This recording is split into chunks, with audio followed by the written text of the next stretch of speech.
time ago, the Lord saw that the wickedness of man was great on the earth, and that every intent of the thoughts of men's hearts was only evil continually.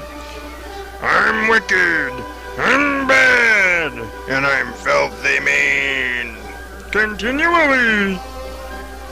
Ah!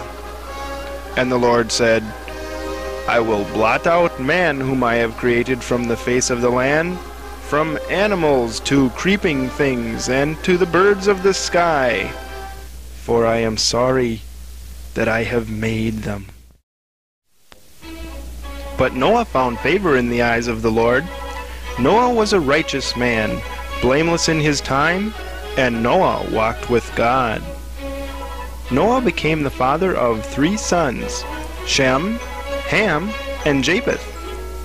That's Ham in the middle. One day, God said to Noah, The end of all flesh has come before me. The earth is filled with violence because of them. And behold, in 120 years I will destroy them with the earth. I'm violent, but I'm not an animal.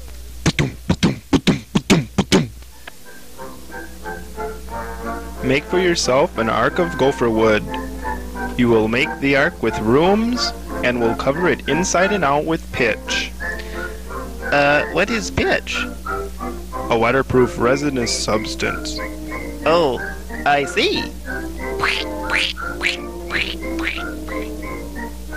This is how you will make the ark. 450 feet long, 75 feet wide, and 45 feet high. Cut a window 18 inches from the top, and a door on the side. Make the ark with lower, second, and third decks. But how are we going to move it? It hasn't rained here for years. Wheels! That's it! I'll put wheels on it!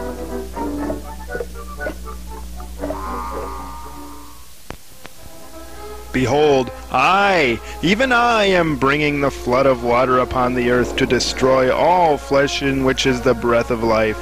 From under heaven, everything that is on the earth will perish. Scratch the wheels.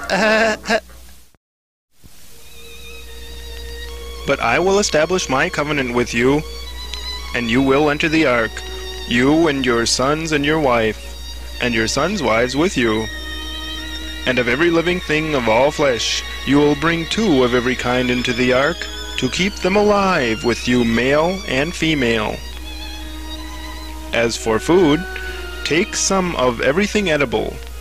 Gather up enough food for you and for them. Thus Noah did, according to all that God had commanded him. So he did. Now let's see. The Lord said this flood is coming in 120 years. Okay, I'll build the ark in 10, and I'll preach the word for 110. How merciful! Needless to say, Noah didn't have much luck.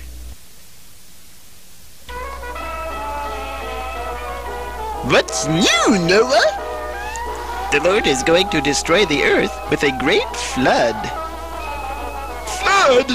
Ho, ho, ho. No way. Go away. Why, it's been so dry, I can't even perspire. Say, how about a sip of Anatolian rum, chum? No thanks. I don't drink. Don't drink? Then what made you forget to put the wheels in your boat? It's not a boat, and I already thought of wheels, and I have not been drinking. Ooh, he mad. Now Noah was 600 years old when the flood of water came upon the earth. Then God instructed Noah and his sons and his wife and his sons' wives to enter the ark. Into the ark followed the animals 2 by 2, male and female, as God commanded. Then the Lord shut the door.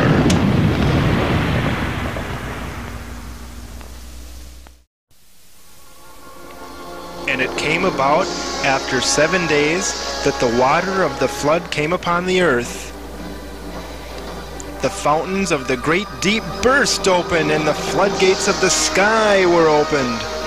The water increased and lifted up the ark so that it rose above the earth. And the water prevailed 40 days and 40 nights. And the ark floated on the surface of the water.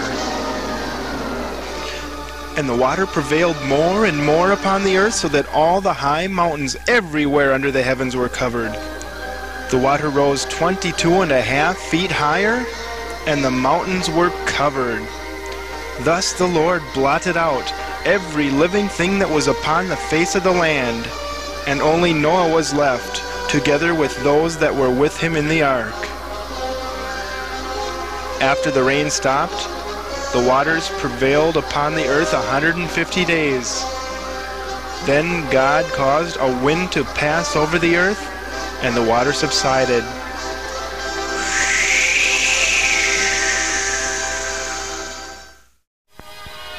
The water receded steadily from the earth, and at the end of 150 days, the water decreased. And the ark rested upon the mountains of Ararat. After 40 more days, Noah opened the window of the ark which he had made, and he sent out a raven, and it flew here and there until the water was dried up from the earth. Then he sent out a dove, but the dove found no resting place for the sole of her foot, for the water was on the surface of all the earth, so she came back. 7 days later, Noah sent her out again, and in the evening she came back with a freshly picked olive leaf in her beak. So Noah knew that the water was abated from the earth. He sent the dove out a third time, and she did not return, for she had found a place to nest. Then Noah removed the covering from the ark, and behold, the surface of the ground was dry. Then God spoke to Noah, saying, "Go out of the ark, you and your wife and your sons' wives with you. Bring out with you every living thing of all flesh that is with you, birds and animals and every creeping thing that creeps on the earth, that they may breed on the earth, and be fruitful and multiply on the earth." So Noah went out and built an altar to the Lord, and offered burnt offerings on the altar. And the Lord smelled the soothing aroma and said to himself, "I will never again curse the ground on account of man, for the intent of man's heart is evil from his youth. And I will never again destroy every living thing as I have done." Then God spoke to Noah and to his sons with him, saying, "Now behold, I myself do establish my covenant with you, and with your descendants after you, and with every living creature that is with you. Never again shall all flesh be cut off by the water of the flood, neither shall there again be a flood to destroy the earth. I set my bow in the cloud, and it shall be for a sign of a covenant between me and the earth. When the bow is in the cloud, then I will look upon it to remember the everlasting covenant." But there's even a happier ending than this, folks. In the New Testament, the Apostle Peter tells us that, like Noah, we who believe in Jesus Christ are now safe in Him. When we put our trust in Him, God will not judge us, but bring us safely through, so we may live for Him happily ever after.